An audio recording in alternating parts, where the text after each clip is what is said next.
안녕하세요. 세상 돌아보기입니다. 오늘은 정치 논평 꼭지로 한 말씀 드려볼까 합니다.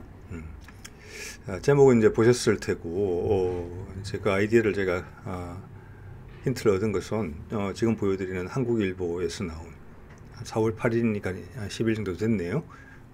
이제 국민의힘에서 대통령 당선인이 미국에다가 한미정책협의 대표단이라는 이제 팀을 꾸려서 사람을 보냈죠. 그게 다녀왔는데 그 다녀온 것에 대해서 비판하는 사설입니다. 당선인의 친서를 가지고 왔는데 미국 대통령은 고사하고 담당 책임자인 미국 국무장관, 우리말로 하면 외교부 장관이죠. 외교부 장관도 만나고 오지 못했다. 이런 내용으로 비판을 하는 그런 사설입니다. 자, 그 내용에 대해서 제가 조금 부연 설명을 해볼까 해요. 생각보다 의미가 있는 그런 사안이라서 제가 다루게 됐어요. 자, 보면은 4월 3일 날 이렇게 이제 보내게 됩니다. 한미정책협의 대표단 출국. 단장은 박진. 이제 출국하는 장면이죠. 그래서 뭐 새로운 당선인의 외교정책 이런 부분들을 오늘 다루지는 않겠습니다. 그거는 이제 내용이 조금 더 이제 구체화되는 대로 다른 여러 번에 걸쳐서 사안별로 좀 다뤄야 될 것 같고, 오늘은 친서 그리고 한미정책협의 대표단 요 두 건에 대해서만 좁혀서 이야기를 드리면 좋을 것 같아요. 그래서 말씀드린 대로 대통령 당선인의 친서를 가지고 갔어요. 친서라는 것은 어떻게 보면은 당선인 본인과 같은 것입니다. 그래서 그게 오늘 이야기 핵심이에요. 그래서 제 개인적인 이야기를 잠깐 드려보자면은, 제가 12년 전에 어떤 조직에 몸담고 있을 때 그 조직의 장이 대만에서 있었던 어떤 국제 행사에 초빙을 받은 적이 있습니다. 주변에 여러 나라들도 초빙을 했겠죠. 그때 제가 대신 가게 됐어요. 어린 제가. 그래서 제가 대신 갔는데, 제가 그 대만 공항에 도착한 저를 대접하는 방식은 당연히 장급에 준하는 대접을 했겠죠.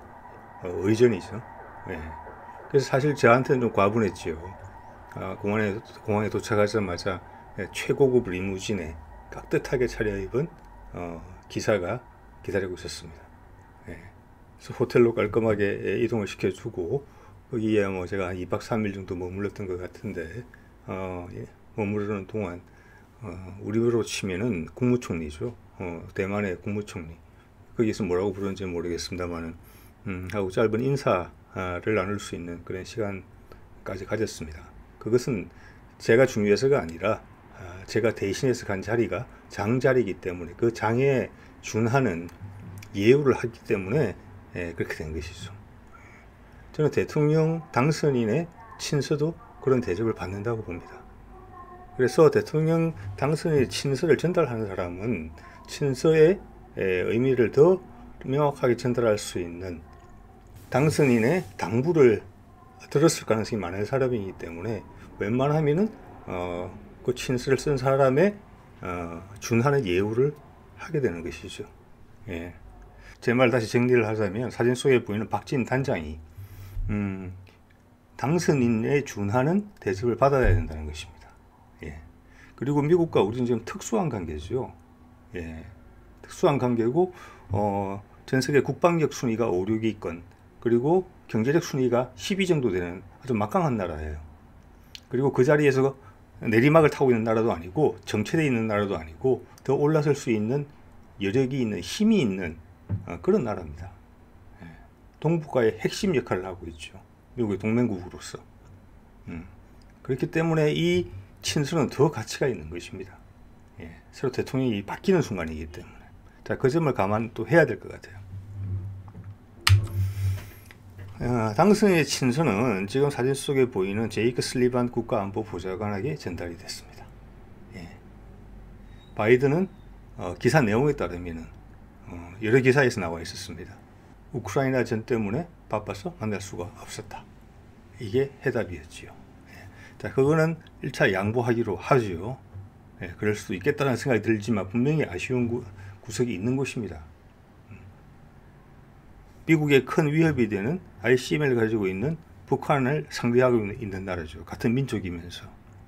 미국의 패권 경쟁국인 중국을 수백 킬로미터 떨어진 곳에서 막아서고 있는 나라가 우리나라입니다. 바이든 대통령이 만나야 되는 부분이죠. 우선은. 예. 그렇지만 10분 양보하겠습니다. 예. 그 다음 국무부 장관도 유럽에 있는 회의차 워싱턴을 비우고 있는 상태라서 여기 사진에 보이는 웬디 셔먼 국무부 차관을 만나고 옵니다.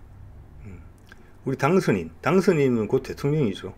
예. 그의 친서를 소유한 사람이 기껏 만난 사람이 국무부 차관을 만나고 온 거예요. 그래서 아까 한국일보 사설이 이게 문제가 있다고 본다는 것입니다. 바빠서 못 만났다? 미리 스케줄이 조율이 안 됐다?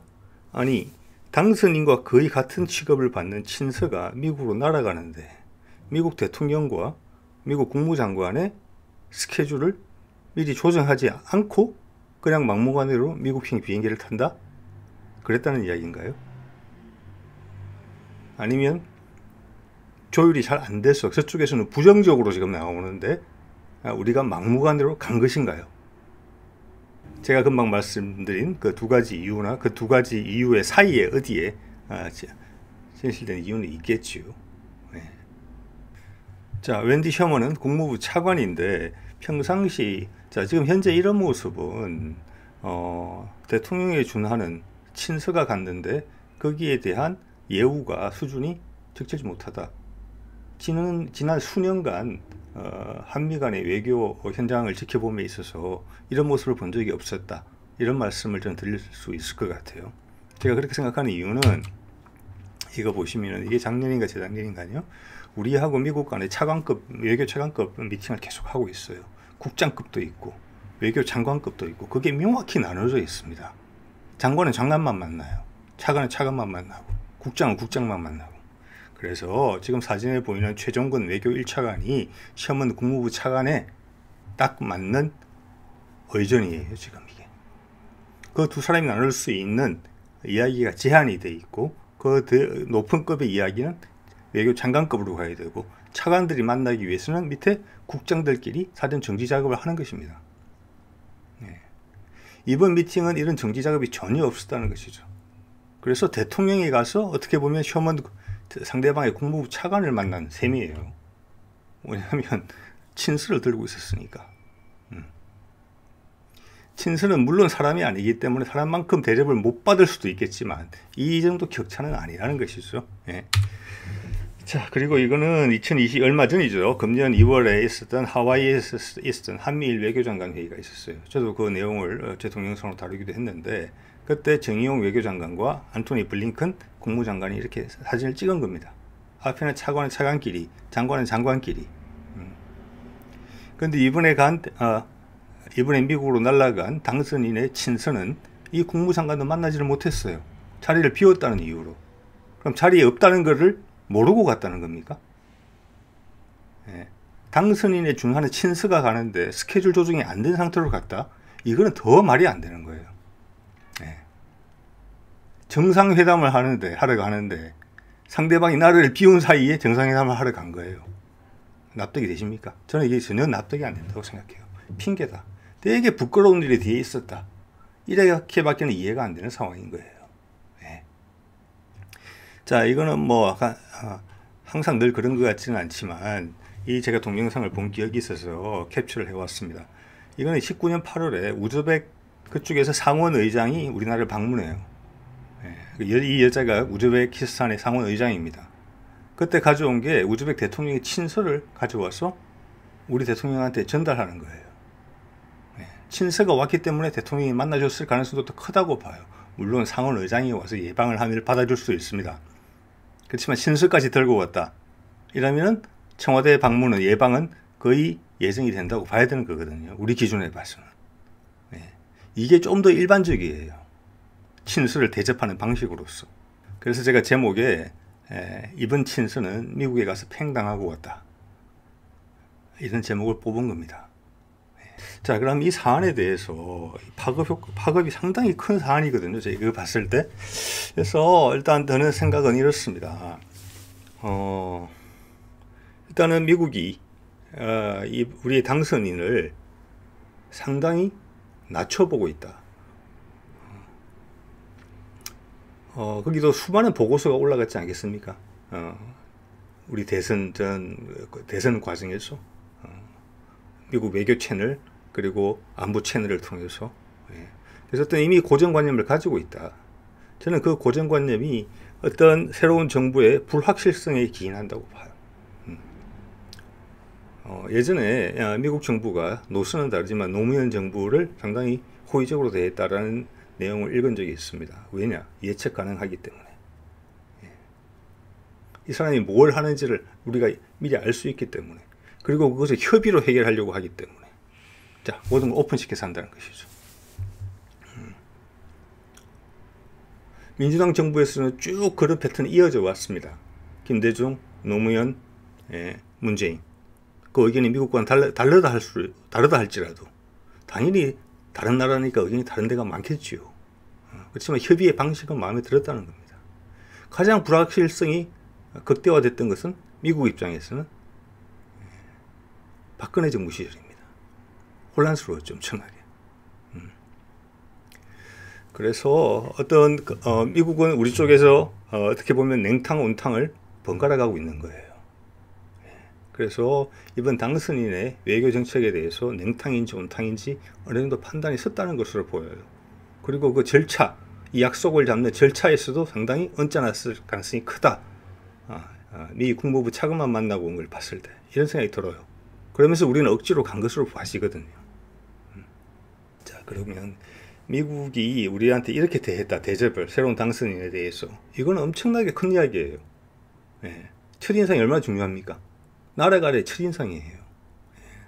자, 이것은 미국의 영향을 직접적으로 받는 나라들에게 금방 전파됩니다. 이런 소문은 엄청나게 빨리 전파돼요. 영국, 호주, 일본 금방 캐치합니다. 미국이 한국의 새로운 대통령을 이렇게 보고 있구나. 그 나라들한테 출발부터 점수를 빼고 들어가는 것뿐만이 아니라 우리 주변에 중요한 나라가 거기밖에 없습니까? 러시아, 중국, 북한. 우리가 지역의 균형자 역할을 많이 해왔고 그런 노력들이 국민들 상대로 부각이 되지 않았죠. 그렇지만 우리는 핵심적인 역할을 수행해 왔습니다.